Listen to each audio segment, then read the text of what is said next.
Today is Thursday, July 16th, 2026, and today is National Corn Fritter Day, which is proof that if you fry something, eventually someone will invent a holiday for it.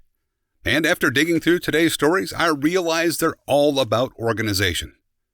Organizing a kingdom, organizing a country, and eventually organizing where you're allowed to leave your car.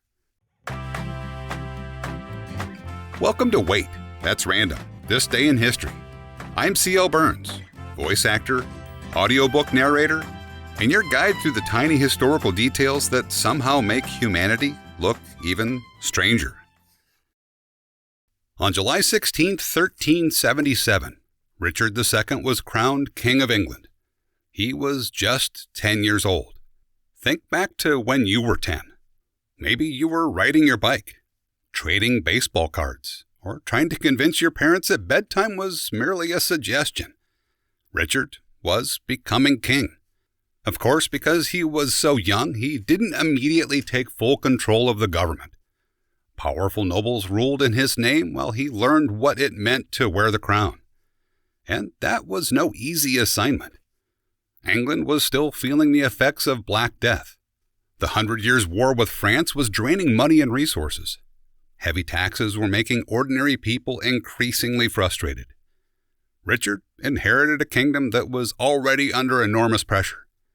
Just 4 years later, when he was only 14, England erupted in the Peasants' Revolt.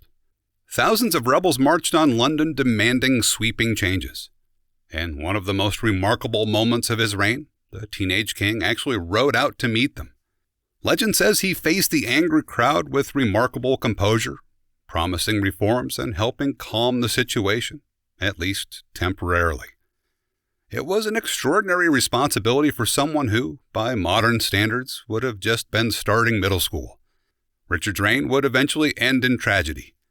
After years of conflict with powerful nobles, he was overthrown by his cousin, Henry Bolingbroke, who became King Henry IV. Richard died in captivity not long afterward. His rise and fall fascinated William Shakespeare so much that it became the basis for one of his greatest plays, Richard II. History has a habit of placing extraordinary responsibility on ordinary people, sometimes long before they're ready. And our next story also begins with an important decision. Not about who would lead a nation, but where that nation itself would eventually call home. On July 16, 1790, Congress passed something called the Residence Act. It doesn't sound like the kind of law that would change history, but without it, there might never have been a Washington, D.C. In the years after the American Revolution, the young federal government didn't have a permanent home. Congress met in New York, then Philadelphia. Before that, several other cities had taken turns hosting the government. The question became surprisingly controversial. Where should the nation's capital be? Northern states wanted it closer to their growing commercial centers. Southern states wanted it farther south. Neither side wanted to give the other a political advantage. The breakthrough came through one of the most famous political compromises in American history. Treasury Secretary Alexander Hamilton wanted the federal government to assume the Revolutionary War debts owed by the states. Thomas Jefferson and James Madison opposed the idea. According to Jefferson, the three men met over dinner and reached a compromise. Hamilton got his financial plan. Jefferson and Madison got a new capital along the Potomac River. That agreement became the Residence Act. At the time, the chosen site was little more than fields, forest, and scattered farms. There was no Capitol building, no White House, no Washington Monument. Just a vision of what the country hoped to become. I've always found that fascinating.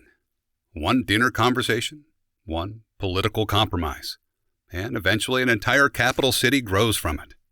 And speaking of decisions that people weren't exactly thrilled about, our final story introduced something drivers have been complaining about ever since. On July 16, 1935, drivers in Oklahoma City were introduced to something that would eventually spread to cities all over the world: the parking meter.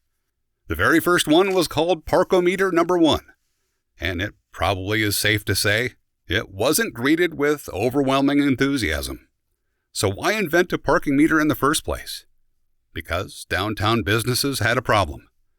People would park in front of stores early in the morning, leave their cars there all day, and employees or shoppers arriving later couldn't find a place to park. Merchants complained that customers simply gave up and drove somewhere else. The city needed a way to keep parking spaces turning over. Engineer Carl C. McGee came up with a simple solution. If staying longer cost money, people wouldn't stay as long. It worked. But that didn't mean people liked it. Some drivers argued the city was charging them to use streets that had already been paid for through taxes. Others called the meters unfair or unnecessary. There were even lawsuits challenging whether cities had the authority to charge for parking on public streets. Sound familiar? Nearly a century later, people are still making many of the same exact arguments. Despite the controversy, other cities quickly noticed that parking spaces became easier to find and downtown businesses benefited. Within just a few years, parking meters were appearing across the country. It's funny how many everyday things we simply accept today started as ideas that almost everyone hated. And looking back across today's stories, they all involve people trying to bring a little more order to a complicated world. A boy unexpectedly inherited a kingdom. A young nation chose where its government would live. And one city figured out a way to organize something as ordinary as parking. And that brings us to someone who spent his life perfecting something much more delicious. Popcorn. Born on July 16, 1907, Orville Redenbacher didn't invent popcorn.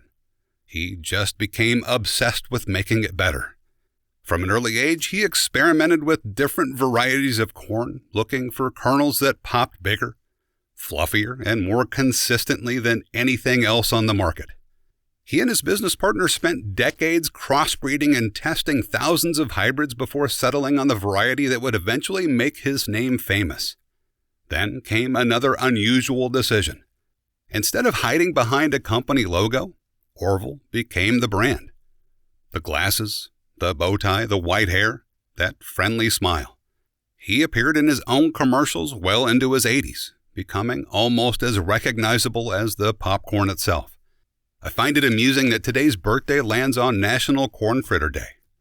I'm not saying Orville would have objected to corn fritters, but I have a feeling he would have politely suggested there was a better use for corn. And honestly, after smelling fresh popcorn at a movie theater, he might have a point. Looking back across today's stories, I kept coming back to the idea that civilization is really just one long series of people trying to solve problems. Sometimes those problems are enormous. Who should rule a kingdom? Where should a nation's capital be built? Sometimes they're much smaller. How do we make sure everyone gets a chance to park downtown? Every generation inherits challenges from the one before it, and then leaves behind solutions for the next. Anyway, after today's trip through history, I suddenly have a craving for popcorn. I don't think that's a coincidence. But before I go, I'll leave you with these words from Mark Twain. The secret of getting ahead is getting started. If you'd like to hear more of my work, narration, podcasts, or other projects, you can find it all at waitthat'srandom.com. I'm C.L. Burns, and thanks for wandering through history with me for a while. I'll see you tomorrow.